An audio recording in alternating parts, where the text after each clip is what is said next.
খালেদা জিয়া কখনো আপোস করবে না, শপথ নিলে হবেন জাতীয় বেঈমান অলি আহমেদ। ২০ দলীয় জোটের প্রধান সমন্বয়ক ও লিবারেল ডেমোক্রেটিক পার্টি এলডিপির সভাপতি কর্নেল অবসরপ্রাপ্ত অলি আহমেদ বলেছেন, দেশের ১৬ কোটি মানুষকে অসম্মান করে বিএনপির এমপিরা জাতীয় সংসদে শপথ নিলে জাতীয় বেঈমান হিসেবে চিহ্নিত হবেন।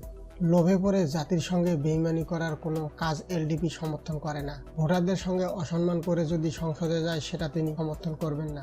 আপোসের মাধ্যমে খালেদা জিয়ার প্যারোলে মুক্তির বিষয়ে কর্নেল অবসরপ্রাপ্ত অলি আহমেদ বলেন, বেগম জিয়াকে যতদূর জানি বা চিনি, আমার থেকে তাকে বেশি কেউ ঘনিষ্ঠভাবে জানে না। রাজনৈতিক, পারিবারিক, সামাজিক আমি যেভাবে সংশ্লিষ্ট ছিলাম এভাবে বিএনপির আর কেউ ছিল না। তিনি কখনো নিজের সুবিধার জন্য কারো সাথে আপোস করবে না। বুধবার বিকেলে ডিওএসএস এর নিজ বাসায় সাংবাদিকদের সঙ্গে মতবিনিময়কালে তিনি এসব কথা বলেন। খালেদা জিয়ার মুক্তির বিনিময়ে বিএনপির এমপিদের সংসদে যাওয়ার একটা কথাবার্তা হচ্ছে।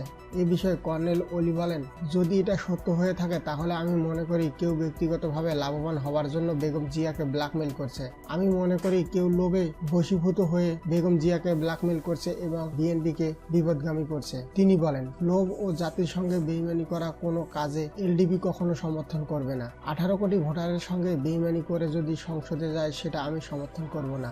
যদি তারা সংসদে যায় তাহলে তাদের বিরুদ্ধে বিএনপি কি ব্যবস্থা নেবে সেটা তাদের নিজস্ব ব্যাপার। তিনি বলেন, আমি মনে করি যেখানে 16 কোটি নির্যাতিত হয়েছে, জাতি, ধর্ম, দল নির্বিশেষে তাদের সেই নির্যাতন, তাদের প্রতি ও অত্যাচার, অবিচার করা হয়েছে, তাদেরকে অসম্মান করে সংসদে যাওয়াটা মানবিক, সামাজিক, রাজনৈতিক দৃষ্টিকোণ থেকে গ্রহণযোগ্য নয়। যে বা যারা যাবে তারা জাতীয় বেঈমান হিসেবে চিহ্নিত হয়ে থাকবে। অলি আহমেদ বলেন, আমরা সবাই আল্লাহকে বিশ্বাস করি।